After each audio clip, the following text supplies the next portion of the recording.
So in today's video, I will be discussing how to create depth to your images and at the same time show you how I use those techniques to create this image.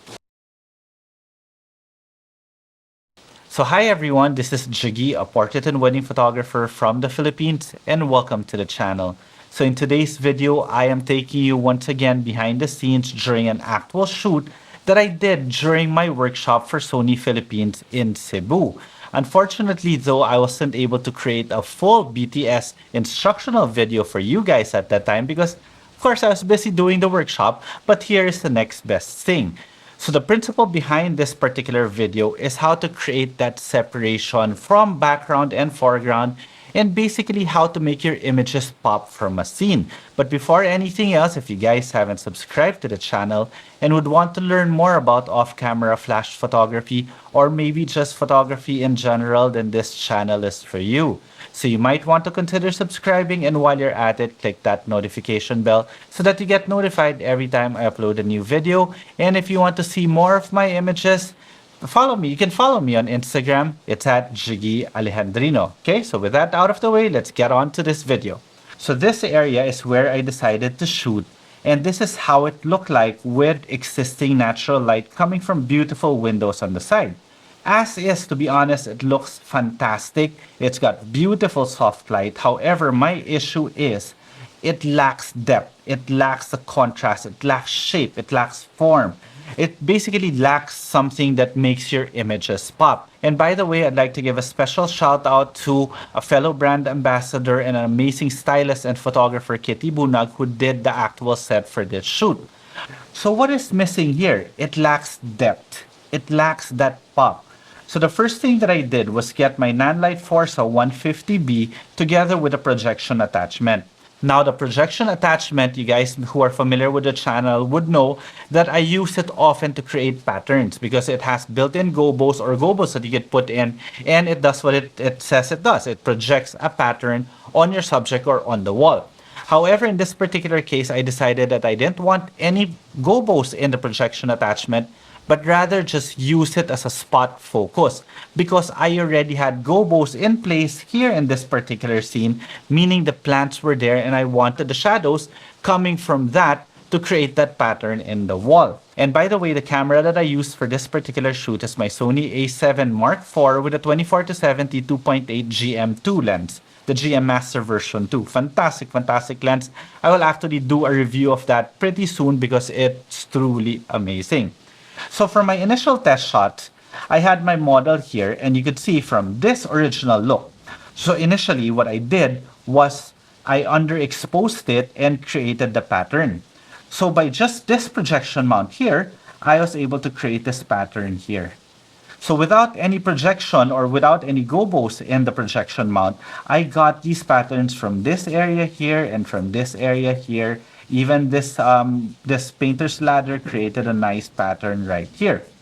Now you could see also that since I underexposed the scene, I still had beautiful soft light on the subject. However, it was underexposed. And that's why after this, after establishing the light and the shadows coming from here, because you have to remember shadows and highlights are the ones that create depth. So initially, again, with this image that you see here, the one thing lacking are shadows. Having shadows is the one that separates your foreground from your background, which is exactly what I did here. After being able to create those shadows in the background and giving some character in the wall in the back, I decided then to bring in another light, this one, another Forza FS 150 from Nanlite, but this time with a 60 cm octabank to illuminate my subject. So again, this is how it looked like without the projection mount. This is how it looks like with a projection mount.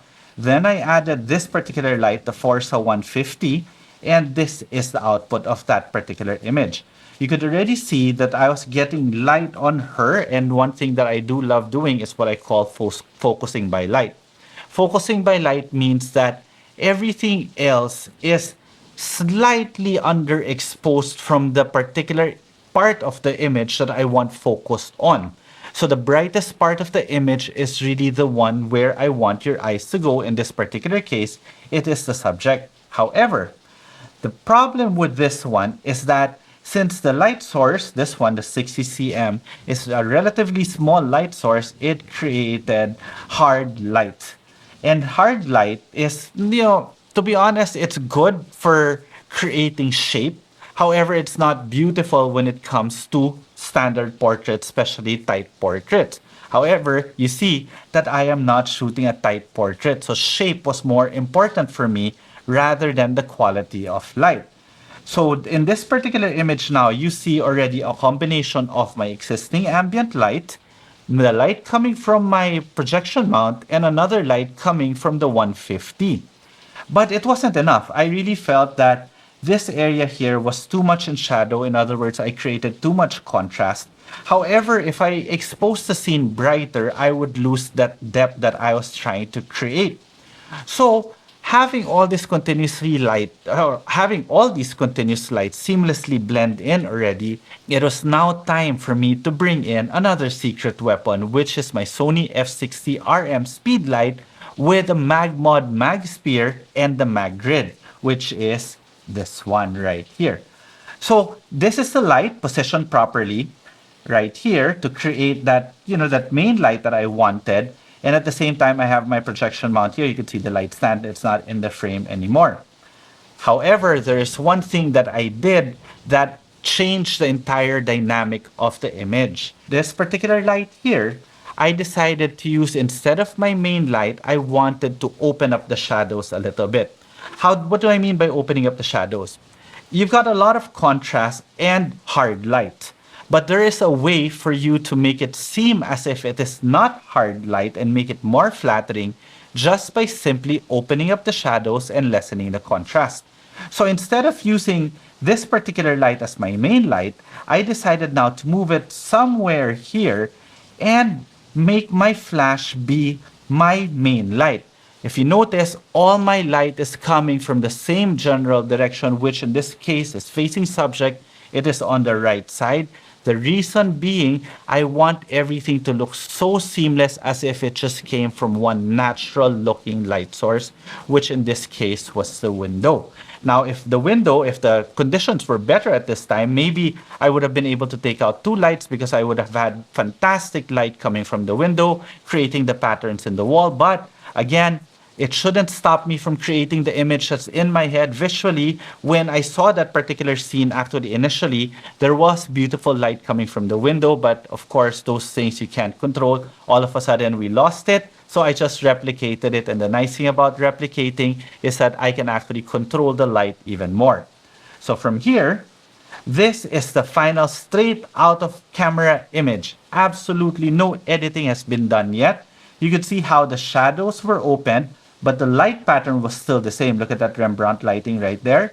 The light pattern is still very much the same, except that I was able to open up the shadows, lessen the contrast, and still have my flash right on her. And that's why I had the grid on the spear, just so that I can focus the light a little bit on her subject and not lose a lot of details of her gown. Because shout out also to Cultura. Cultura Filipino was the one that sponsored all the gowns for this particular shoot. And I didn't want to destroy it by overexposing the gown and losing a lot of the highlights and all the details that were done here, the embroidery. That was just really fantastic. So here's a quick video of how the scene looked like while I was shooting. Yeah, your hand and plate. No, back here. So where's his bar? Yeah, don't act like a bottom. Bring up your body. There, you could see here at the very end that the light was here. This is my Sony F60RM creating that nice light from here. This one, of course, is the one that created the pattern here in the back. And this one was my light that opened up the shadows a little. And you notice here, I'll show you something. Look at how from this particular scene, we changed it here. That's why I had Kitty here on the side assisting me, because she was really looking at the set design. Even though she's an amazing photographer, she decided to let the lighting and photography be on my end. She focused more on the styling for this particular shoot, and that's why we were able to transform this into this. This is your straight out of the camera image again. Absolutely no editing has been done yet. You could see that there's still a light stand here coming from the speakers. There's still some little things like we wanted this light, this graffiti in the wall to come out a bit more, and that's exactly what I did in my final processed image. I just lightened this area here, took out the light stand, and did a few minor tweaking here and there. But basically, from the straight out of the camera image, this is your final image. And that's how I create depth using light. It is all about the shadows and the highlights and the midtones, creating that synergy of light. Number one, I had all my light coming from the same general direction. I may have shot this with technically four lights: ambient light, two continuous lights, and one flash. But the cohesion or the cohesiveness of all the light is the one that created that pop from the original image, which was this, to creating an image like this. Okay? And from there, you notice the pattern that I created on the wall created that separation instead of a kicker light because I wanted every light to be practical. In other words, there has to be a reason on why the light is there. So by having the light cast on the wall, creating those shadows, gave the effect that the light was coming from the window, which it was. So I established that and created a little bit more depth to it by again creating that pattern, using the existing ambient light as my overall fill light. Then I had another light, my Forza 150, again with a 60 cm octabank, opening up the shadows to reduce the contrast a little bit. And finally, my Speedlight served as my main light, which created focusing by light. Okay? So if you guys have any questions with regards to this video, feel free to leave them in the comment section below. And I do hope that you enjoyed this video. And if you did like this video, subscribe to the channel. And while you're at it, click that notification bell so that you get notified every time I upload a new video. And if you want to see more of my images, you could always find me on Instagram. It's at Jiggie Alejandrino. Okay? Till the next video.